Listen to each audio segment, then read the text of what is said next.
Welcome back, guys. Today, I'm going to be talking about how Marvel Rivals Season 2 is going to be the Avengers versus the X-Men, and I have proof for it. But first, a real quick recap. So it is still Season 0 of the game right now, as you can see in the Battle Pass. But Season 1 will be coming out shortly, and Season 1 will be the Fantastic Four. We don't really know what the story will be in the game yet, but it'll be something, and it should lead into the X-Men hopefully in season 2. But the first little thing that doesn't really mean anything, but it could mean something. So in lore, first the first thing is season 0 lore.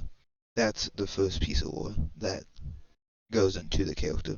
Then this should be season 1, and then this will be season 2. And as you can see on Wolverine's season 2 lore, Madripoor memories. Maybe he'll go through some memories, maybe he'll go to Madripoor, maybe we could get a map for Madripoor, and that would be a new map. That could be cool. We don't really know yet, we're just guessing.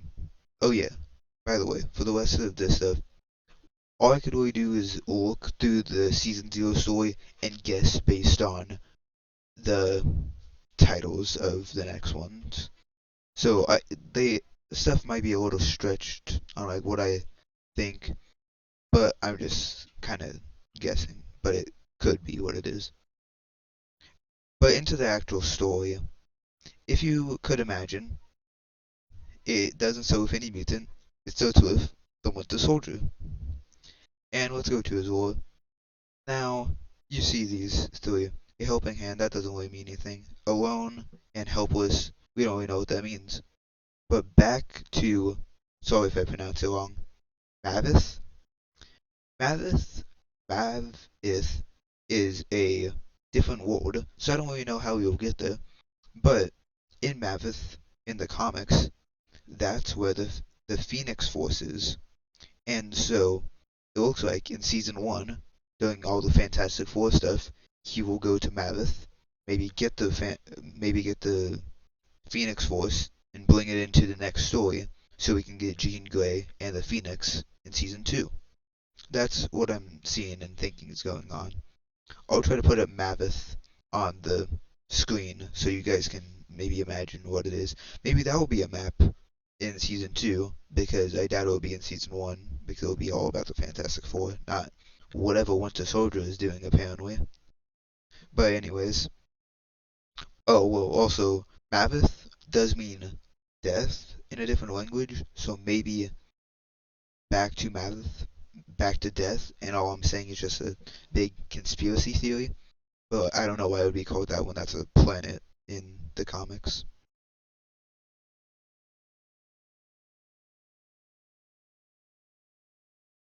Okay, but the next character, we still haven't even gotten to the mutants yet. It's Thor. So let's look at his lore. Gone with the Thunder, that doesn't really mean anything to us. Everything burns. That could be interesting, but we don't really know what it means yet and how that's connected to the Fantastic Four. Well, a lot of the lore in the game isn't even really connected, so it might not even mean anything, and it's just something with Thor, which could be cool, I guess. But now, season 2 is where it gets really interesting. Frigga is his mom. Gaia is the Greek word for earth. And then Firehair. Now, Firehair is really interesting because Firehair is actually his grandmother and the mother of Odin. Because in prehistoric times, she was the wielder of the Phoenix Force. So another thing hinting at the Phoenix. It's only a little confusing because we have no idea what Firehair could be doing.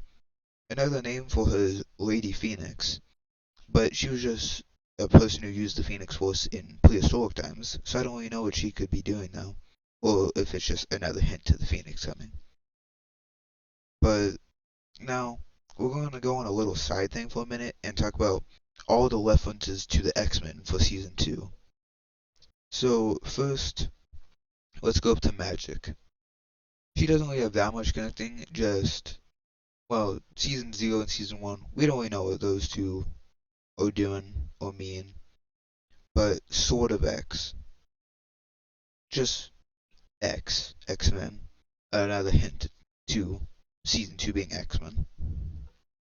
Then Psylocke. Hers, I don't really get at all, because it says return to Kailisque Mountain, which I personally don't know what that comic means or what place that is. Maybe that could be a cool map, but I personally have no idea what that means to the X-Men or to her. So, sorry if it means like something big or special, but I personally don't know. I also don't know what Avalon's Starlight is. Maybe that is also something big, but I don't know. But next is Namor, because they do count him as a mutant in the game. So there's Atlantis Attack, which doesn't really mean anything for now.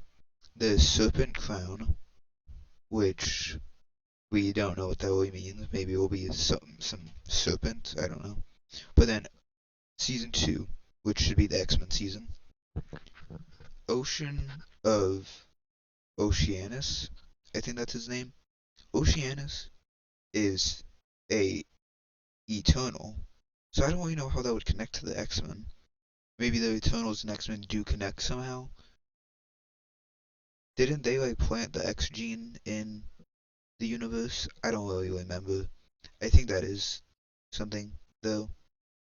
I don't know.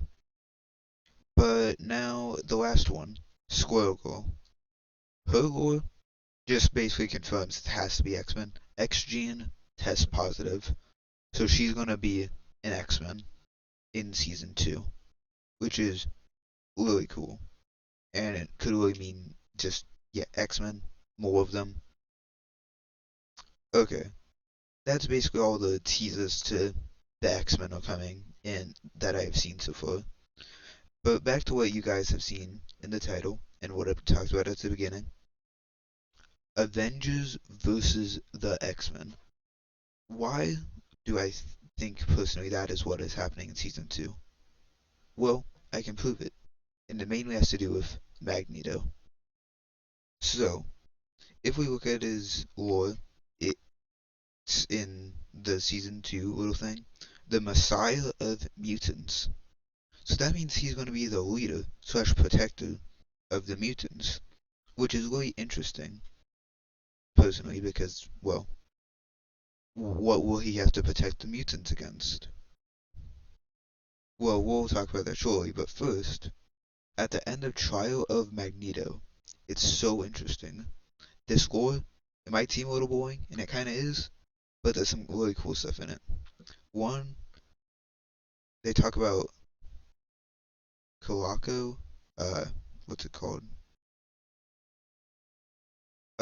You fans will know that's where all the mutants are protected. And maybe if you've seen X-Men 97, I'll probably put the clip of all the mutants walking around it. That's where all the mutants are protected from humans. Well, up here, it says they're going to use Cerebro. They're going to enhance it to look through right here if you see my cursor. Then let us call to all mutants across time and space. And that, in this line up here, is because there's going to be an army. They're making the army of mutants. Now, we personally still don't know why he would want an army of mutants in in Clock in my bad, I can't remember the name. But yeah, why would he want a bunch of mutants there in the first place? Well, it looks like it's gonna go up against the Avengers. You might say, what what Avenger would do that? Well, it's gonna be Captain America actually. So his season 0 thing doesn't really mean anything, but you can probably already guess what I'm gonna say from the next two. In season 1, somehow he's gonna get a free Sentinel, and we all know what the Sentinels do.